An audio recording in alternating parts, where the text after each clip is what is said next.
ध्रुव राठी का एक नया वीडियो आया है about Assam flood. So let's check it out what he has to say about this recent Assam flood. Since मैं खुद असम से हूँ, so I am curious what he has to offer.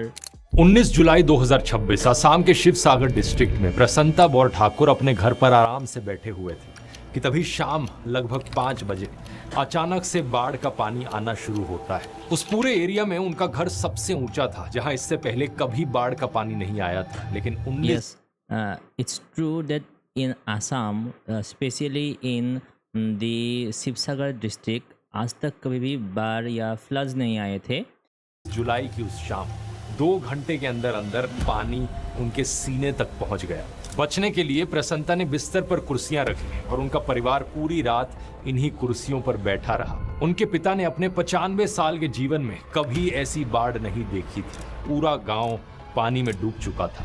पास के एक दूसरे गांव होलंग कटोनी में भी ऐसा ही कुछ हो रहा था. रेखामणि गोगोई अपने 7 साल के बेटे के साथ घर पर थी कि तभी 1 घंटे के अंदर अंदर पानी उनके सीने तक पहुंच गया. पहले उन्होंने अपने एक पड़ोसी के घर में शेल्टर लिया, लेकिन वहां भी सेफ नहीं था. तो रात के लगभग 8 बजे पड़ोस की महिलाओं ने रेखामणि को उनके बच्चों के साथ एक पेड़ पर चढ़ा दिया. माँ और बेटे पूरी रात लगभग 12 घंटे तक उसी पेड़ पर बैठे रहे. ये कहानी दोस्तों सिर्फ इन 2 परिवारों की नहीं है. पिछले कुछ दिनों से असम में हजारों लोगों को इसी तरह की सिचुएशंस फेस करनी पड़ रही है. न्यूज चैनलों में इसकी बहुत कम बात हो रही है, लेकिन असम इस वक्त पिछले 60 सालों में सबसे खराब बाढ़ का सामना कर रहा है. I wanna tell you something.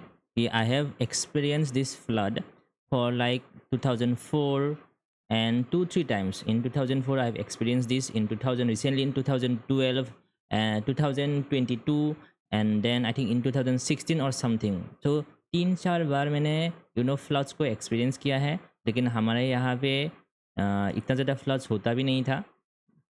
जितना बार मतलब बड़ा हुआ है हमारे घर के आसपास आए थे, तो इतना ही मुझे पता है. Then but I have definitely experience this flood, क्योंकि हमारे यहाँ मोस्टली होता ही रहता है. Because we live near the Brahmaputra river, so यहाँ से पानी निकल के ब्रह्मपुत्र रिवर में जाके गिरते हैं. तो we are the last one जहाँ पे मतलब फ्लड्स होता है. तो जो शिवसागर डिस्ट्रिक्ट है वहाँ पे कभी भी फ्लड्स हुआ ही नहीं था. They are the first one experiencing this. लेकिन हमने ऑलरेडी वो वाला फ्लड्स एक्सपीरियंस कर चुके हैं हम ऑलरेडी.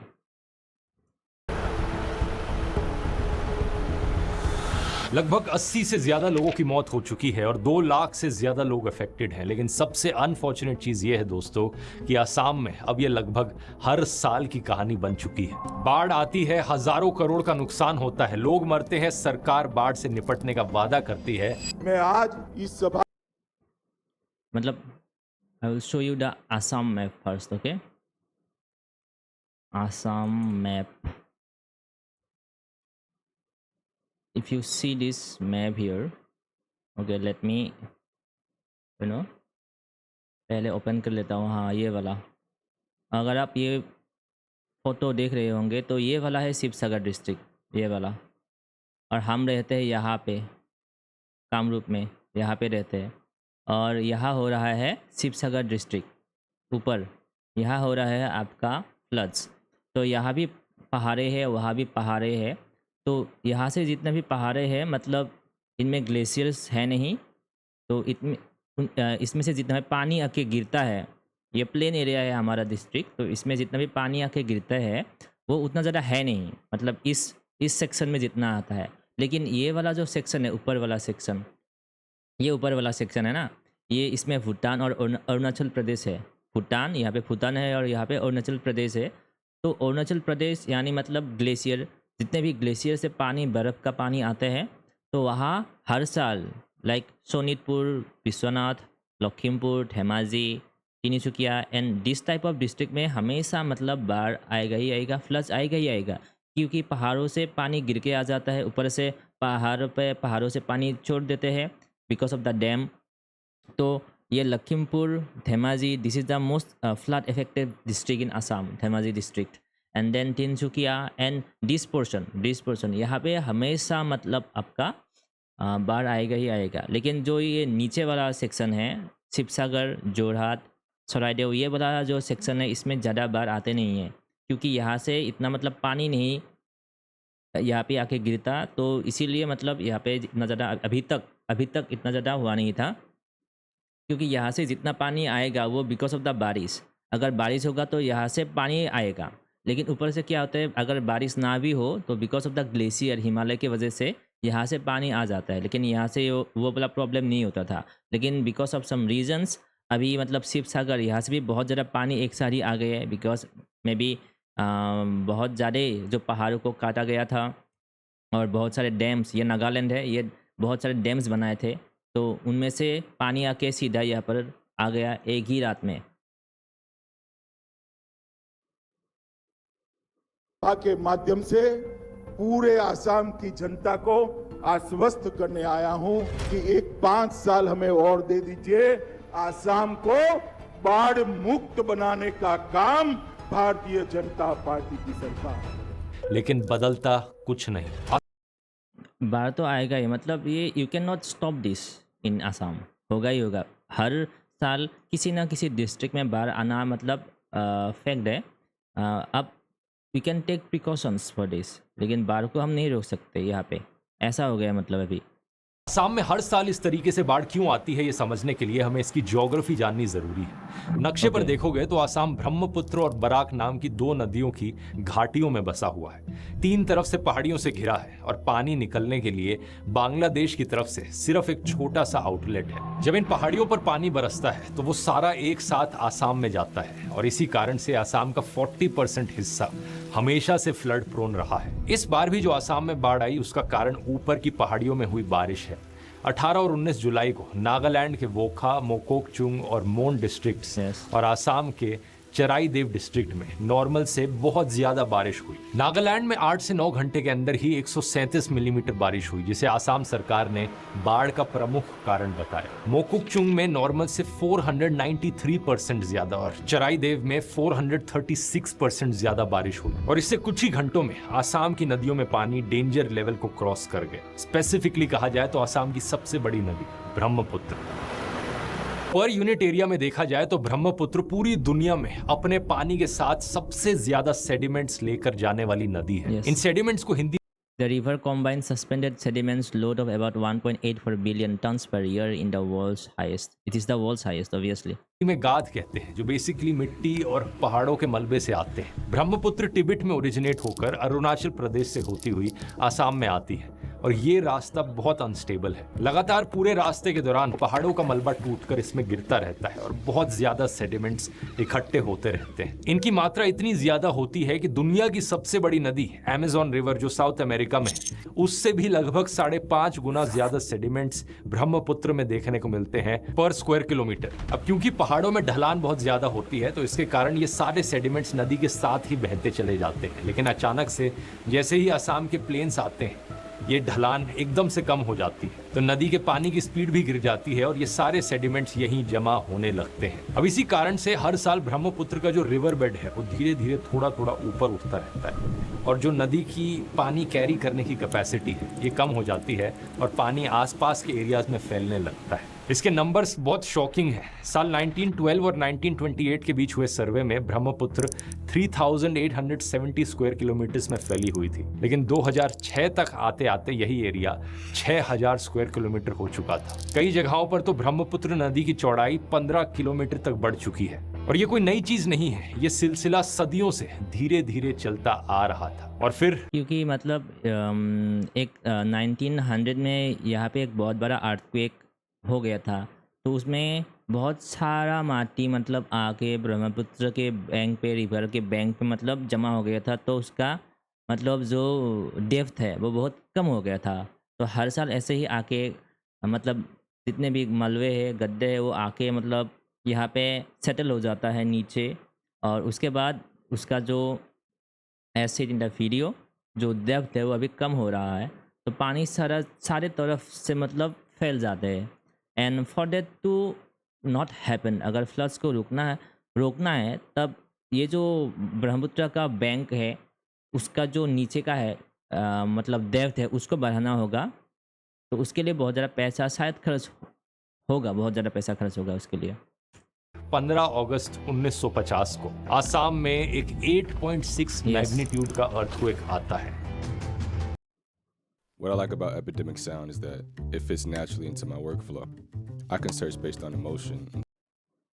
भारी पैमाने पर लैंडस्लाइड्स होती हैं, पहाड़ टूटकर ब्रह्मपुत्र में गिर जाते हैं। सेडिमेंट्स इतनी मात्रा में जमा हुए कि नदी का रास्ता जो था वो एकदम से बंद हो गया। लेकिन पानी का फोर्स तो इतना होता है कि इसे रोक पाना पॉसिबल नहीं, तो नदी ने अपना एक दूसरा रास्ता बना लिया। साथ ही सेडिमेंट से इसका रिवर बेड भी और ऊपर उठ गया। डिब्रूगढ़ के पास ब्रह्मपुत्र का रिवर बेड लगभग 10 फीट तक ऊपर उठ गया, सिर्फ उस एक अर्थक्वेक की वजह से। इतनी तबाही मची कि इसे बोलिया पानी कहा जाता है, यानी पागलपन से बहता पानी। इस अर्थक्वेक के बाद आसाम में और ज्यादा इंटेंसिटी से बाढ़ आने लगी। ब्रह्मपुत्र हर कुछ साल में रास्ता बदलने लगे। इससे होता क्या कि कभी कभी तो नए इलाकों में बाढ़ आ जाती है, तो कभी कभी पुराने फ्लड प्रोन एरियाज इतने सूख जाते कि वहां पानी ही नहीं बचता। बाढ़ का नक्शा हर कुछ दशकों में नए सिरे से लिखा जाता है, और कुछ ऐसा ही इस साल भी हुआ। आसाम में फ्लड्स आमतौर पर ब्रह्मपुत्र के किनारे वाले जिलों में आते हैं। धेमाजी, लखीमपुर, बारपेटा, मोरीगांव, ये वो नाम है जो हर मॉनसून में सुनाई देते हैं। लेकिन इस साल सबसे ज्यादा तबाही उन 3 जिलों में हुई जो अब तक इस तरह की बाढ़ से अछूत रहे थे: चराईदेव, जोरहाट और शिव सागर। यहाँ के लोगों का कहना है कि उनके दादाओं और नानाओं ने भी इतनी भयानक बाढ़ नहीं देखी थी। इस इलाके में ऐसी भयानक बाढ़ आखिरी बार 1950 में आई थी, उस अर्थक्वेक के समय। आसाम के मुख्यमंत्री हिमंता बिस्वा शर्मा ने भी Why have 3 Assam districts borne the brunt of floods? Chief Minister Himanta Biswa Sharma said people and the authorities in Saraido, Jorhat and Sibsagar were caught off guard as this district hardly have a history of major floods unlike other parts of Assam. Obviously, क्योंकि उन लोगों ने कभी सोचा भी नहीं था कि यहाँ पे फ्लड्स होगा, लेकिन हमारे यहाँ जो इलाका है, हम we are somehow aware of that, और यहाँ पे फ्लड्स इतनी जल्दी आते भी नहीं। मोस्टली जो मैं जहाँ रहता हूँ यहाँ पे इतना ज़्यादा जल्दी फ्लड्स आते भी नहीं, बहुत स्लोली आते हैं। लेकिन बिकॉज बहुत जल्दी आ गया था ना शिवसागर डिस्ट्रिक्ट में, तो इसके लिए बहुत ज़्यादा ऐसे प्रॉब्लम्स क्रिएट हुए, बिकॉज लोगों को मौका ही नहीं मिला, टाइम ही नहीं मिला भाग जाने को। कहा है कि इन जिलों के लोग और अधिकारी इसके लिए बिल्कुल तैयार नहीं थे, क्योंकि यहाँ ऐसी भयानक बाढ़ का कोई इतिहास ही नहीं है। 12 जिलों के 856 गांव पूरी तरीके से पानी में डूब चुके हैं, जिससे लाखों लोग प्रभावित हुए। बाढ़ ने 7 लाख लोगों से उनका घर छीन लिया है और लगभग 3 लाख लोग रिलीफ कैंप्स में रहने पर मजबूर हैं। अब सवाल ये उठता है कि इस सब में सरकार क्या कर रही है। आसाम की सरकार में बैठे नेताओं ने वादा तो हर बार किया है कि वो बाढ़ का सोल्यूशन निकालेंगे, लेकिन ये वादा सिर्फ भाषणों तक सीमित रहा है। 2016 की असेंबली इलेक्शंस में बीजेपी ने वादा किया था कि आसाम को बाढ़ मुक्त बनाएंगे। वो पावर में आए, लेकिन आसाम बाढ़ मुक्त नहीं हुआ। 2017 में बाढ़ आई, 160 लोगों की मौत हुई। 2017, 18, 19, 20 लगभग हर साल बाढ़ आई और हर साल लगभग 100 से 200 लोगों की मौत हुई। 2021 में जब असेंबली इलेक्शंस का समय आया तो होम मिनिस्टर अमित शाह ने लगभग हर रैली में यही वादा दोबारा दोहराया। आसाम को बाढ़ मुक्त बनाने का काम भी भारतीय जनता पार्टी की सरकार करे। और इस साल जब अप्रैल 2026 में असेंबली इलेक्शंस हुए तो बीजेपी ने लगातार तीसरी बार अपने मैनिफेस्टो में बाढ़ मुक्त आसाम की बात करी। लेकिन एक बार फिर से यहाँ आसाम 60 साल की सबसे भयानक बाढ़ में डूबा हुआ है पिछले 10 सालों से। और it's not about BJP I think, because पहले भी बाढ़ हुए थे एंड अब भी बाढ़ हो रहे हैं, और जितना भी मतलब पॉलिटिकल पार्टी ट्राई ना करे कि बोलने की ट्राई करे कि ऐसा नहीं होगा, बाढ़ हम बंद कर देंगे, बट द फैक्ट इज़ आप बाढ़ को या फ्लड्स को आप ख़त्म कर ही नहीं सकते इन आसाम। यस, हम प्रिकॉशंस ले सकते हैं आसाम में, क्योंकि पॉसिबल है ही नहीं, क्योंकि बारिश हो जाएगा, चारों तरफ ऐसे पहाड़े हैं और मतलब हम ऐसे प्लेन एरिया में रहते हैं, तो ऑब्वियसली अगर बारिश ज़्यादा होगा and because of the Himalaya उसका जो ग्लेशियर वो पिघल जाता है, उसके वजह से बाहर उसका पानी आ जाता है आराम से। और अरुणाचल प्रदेश और मतलब जो नागालैंड का इलाका है, जो पहाड़ी वाला इलाका है, वहाँ से नदियों में से पानी आएगा ही आएगा। हम तो प्लेन में रहते हैं ना, तो इसमें अगर हम प्रिकॉशंस ज़्यादा लेना होगा हमको।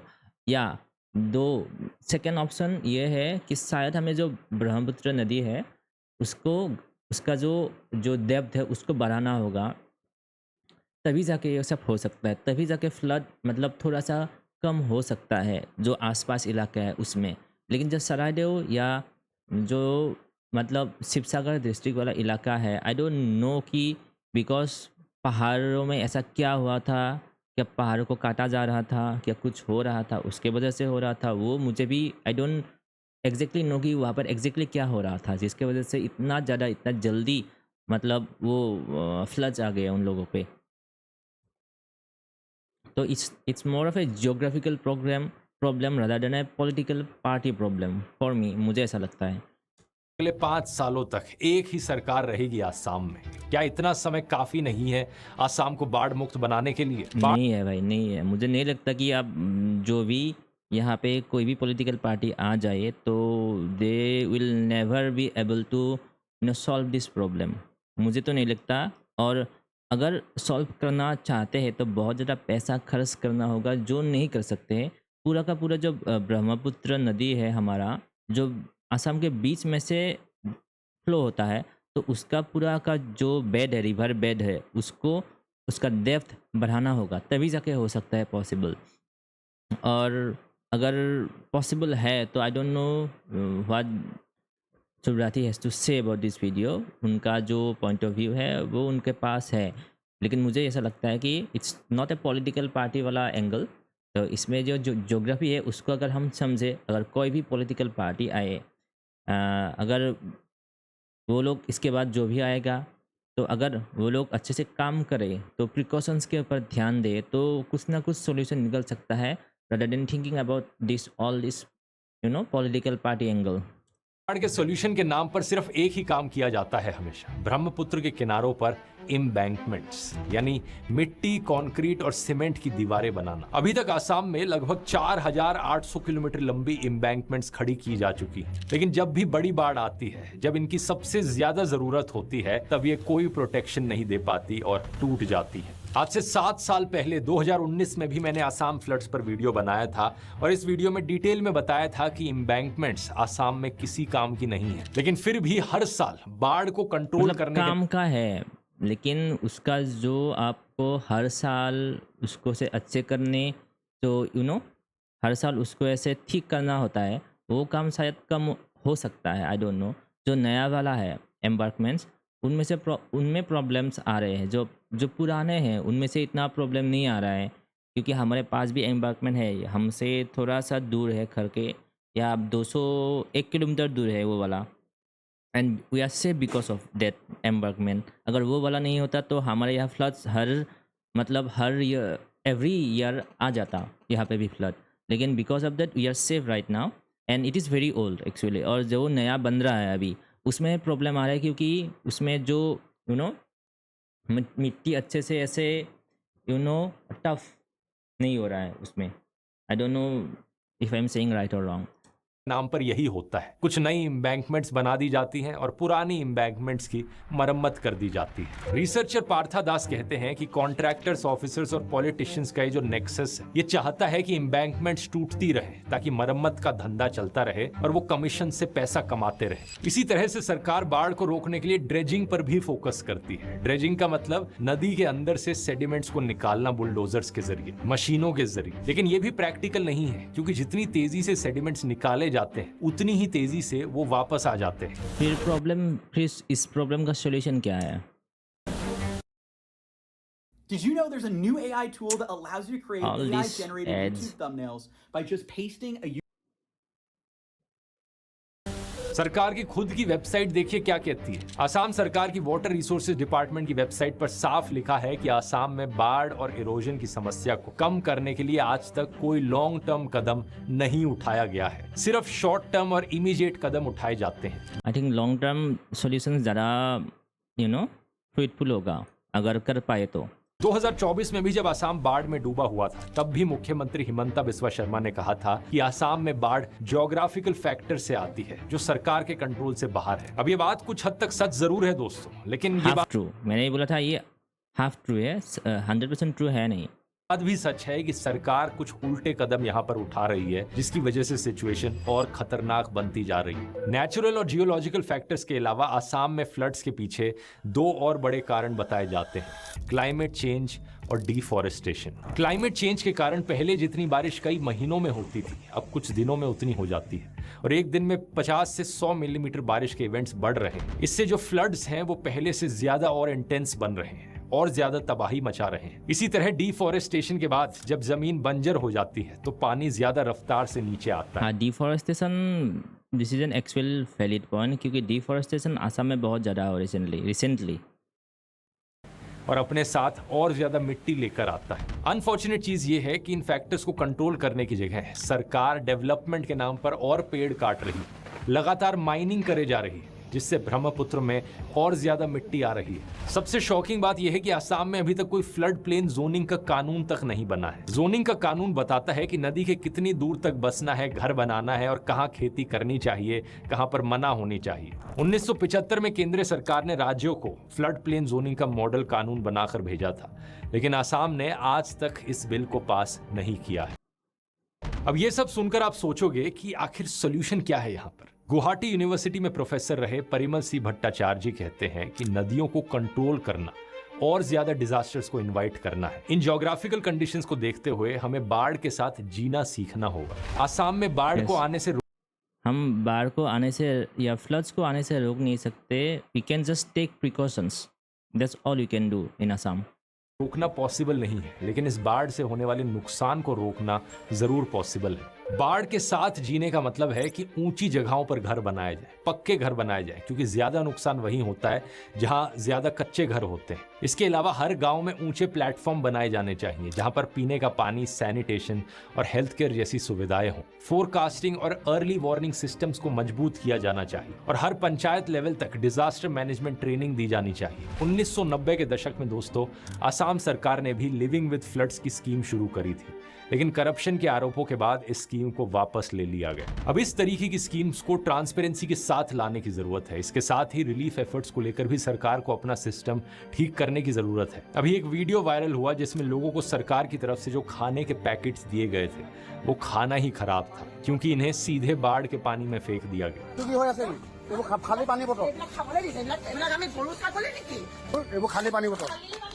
इस सब में लोगों को एजुकेट करना भी बहुत जरूरी है और अब सरकार यहाँ पर चाहे कुछ करे ना करे, लेकिन मैंने आप लोगों के लिए एक फ्री पीडीएफ गाइड बनाई है कि क्या करना है अगर फ्लड्स आ जाते हैं तो। बाढ़ जैसी सिचुएशन में क्या डूज एंड डोंट्स होते हैं, एग्जैक्टली आपको कैसे प्रिपेयर करना।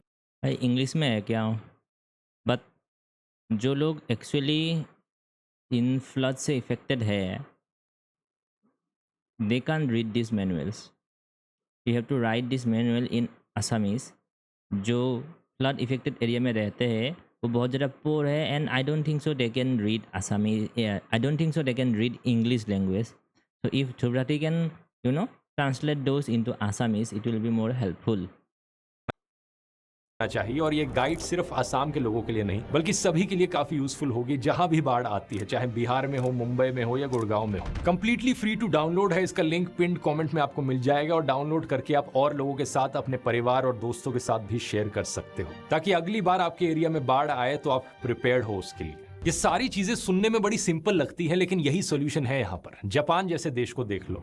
जापान ज्योग्राफिकली देखा जाए तो दुनिया की शायद से सबसे अनलकी कंट्री है।